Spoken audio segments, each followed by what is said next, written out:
You ready for the fastest Showdown Hoedown of all time? The big guy, he's got a live stream tonight for NFL football because, you know, everybody thinks that it's NFL season, so they say, fuck all fan Showdown.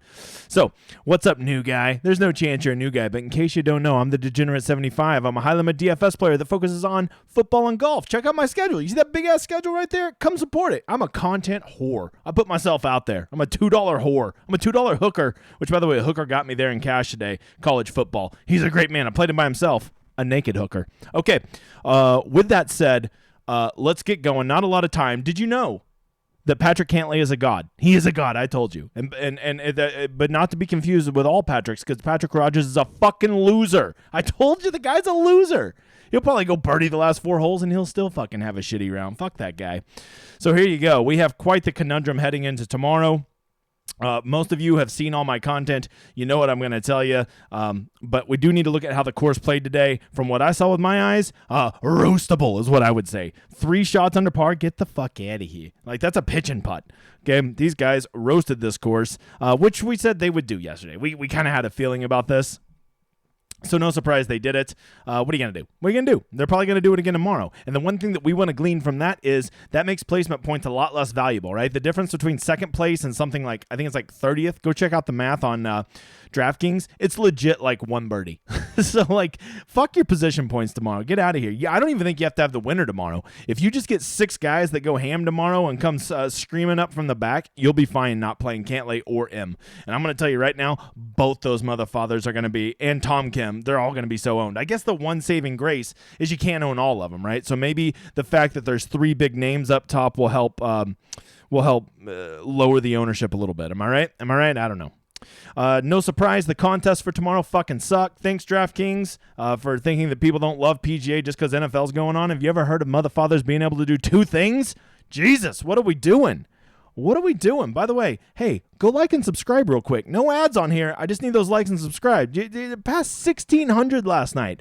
Woke up, like 20 new people follow. You guys are some badasses. I appreciate you. Let's go check the most important thing that affects us at Showdown. Well, other than position points, because people are fucking morons.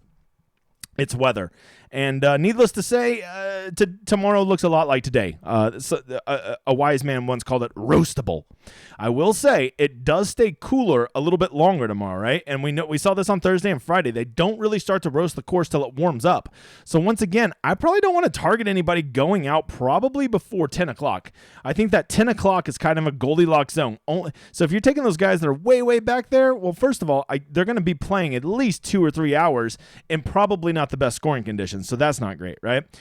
Second of all, they're not exactly going to grind for you and fight all the way to the end because they don't give a fuck. They're just going to take their min check and get out of there, right? Just like we do at min cash with GPPs. So I really want to get those guys in the middle range, right? Probably T50 or higher. We'll look in a second. But those are the guys that are going to be out there in the best scoring conditions.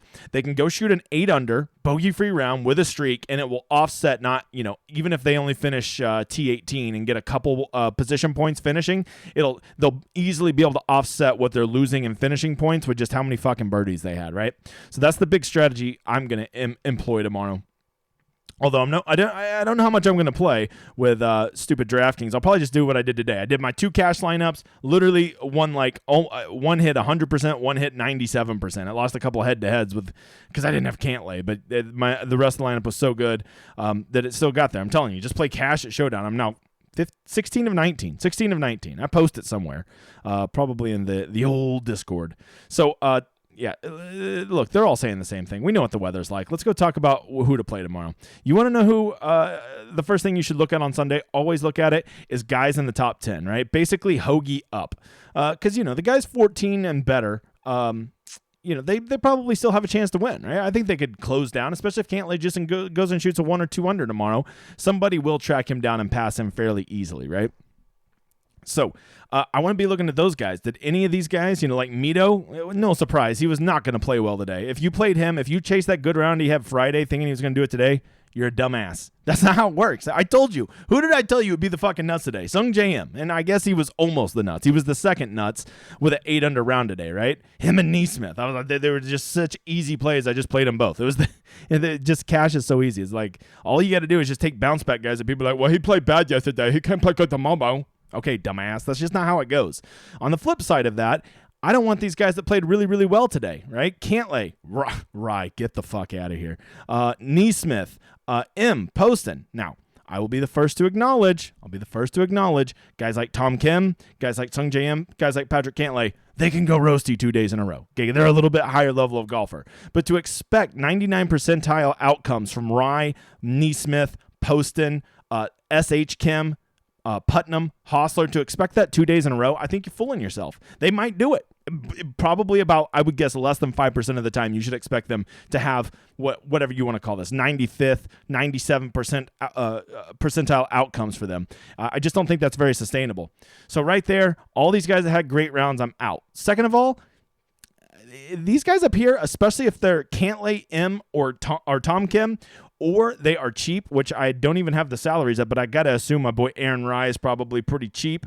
Andrew Putnam, Bo Hostler, Davis Thompson, I got to assume. By the way, I saw somebody in the fucking Discord cussing him today. Looks like he did okay to me.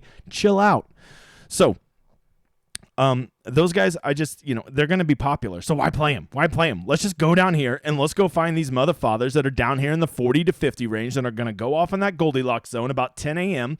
They're going to play their whole round in the 10 to 3 wave where they're going to have the peak scoring conditions and they can go out there and roast it. And I'm telling you, there's not many tout sites that are going to be putting any content out there. I am one of those content sites, not a tout site. Get the fuck out of here. And I'm telling you, the big guy's in a squeeze for time tonight. And so if I'm in a squeeze, I know no one else is putting out content because they got to get their NFL shit out, right? So because of that, I think it is a good day to just kind of go look at some guys who had great approach today and play them, right? That's basically all I did yesterday, and it is because it is a good strategy because flipping putting is the easiest thing to flip. It doesn't always work. Old Dumpy Bo was great at putting the day before in terrible approach, and he just kept putting well and figured out his approaches. It can go both ways. Hayden Buckley, look at that ball striking. My God, man. My God. Okay, I mean, that's the kind of things I'm looking for, right? Steven Yeager, look at that. Horrific putting. Good approach. Good ball striking. These are the kind of guys I want to see. And I want to see these guys that are probably no worse than T54 that were just ball striking the hell out of it, right? Even Justin Hadley, nice approach. They killed himself off the tee. Must have lost a ball or 3 out of bounds. Give me the Ben Griffin with 2.25 on approach today. Love it. KH Lee. Oh, you know KH Lee can get nuclear hot. Hey, Kevin, you called that mother father. I said, you need to go play him. I'm not going to give you all these picks. I do this for my Discord. Chris Goddard was all over that too. Wow. Chris Goddard got it done with a horrific approach. That's funny. Okay. So that's what I'm doing. Here's all my strategy. I'm trying to target guys that are going to be charging tomorrow. Guys that are just firing at flags and say, fuck it, I got to shoot an 8 under to go back to our top 10, which are going to be these guys in this T54, T40, T31 range, right? Those are great guys. They're going to be lower owned. They're going to be attacking, and they're going to be out in the best scoring conditions. What else can you do? At most, from everybody that is Siwoo Kim up, so the T7 and higher guys, at most, I will play 2 of them. I will probably only play 1 of them, and there is a very good chance that I will not play Cantlay or M, because you don't need to. I'm telling you don't have to play those guys tomorrow. The only reason you play those guys is because of FOMO, because they might go off. And yes, they might go off. But if they do, then you're going to be sharing them with 50% of the field anyways, and you ain't going to win the GPP anyways, brother. All right, man. Just one more quick shout out to all the patrons. If you want to join, come do it. It's in the Discord and the things below. One last thing, round 4 scoring. Who are some guys that are really good at round 4 scoring over the last 12 rounds? Keith Mitchell. Brian Harmon, The Hobbit, Ben Griffin, Hubbard, Burmeister, Noren, and notice all those guys are right there in that little range I was talking about. They're all in that T41 range. So something to keep an eye on, man. Hey, I kept it under 10 minutes. I told you I would. Come check out my schedule. The NFL stream is tonight at 8 o'clock. Lord's time zone. Be there. I'm going to try to get that turned into what I have with the emergency stream on Wednesday. You know the big guy can bring it. And John Gold JD will be there. And some have said I'm a little bit nicer when he's on. I say, fuck that. All right. I got to go, you motherfathers. Hope you enjoy my outro.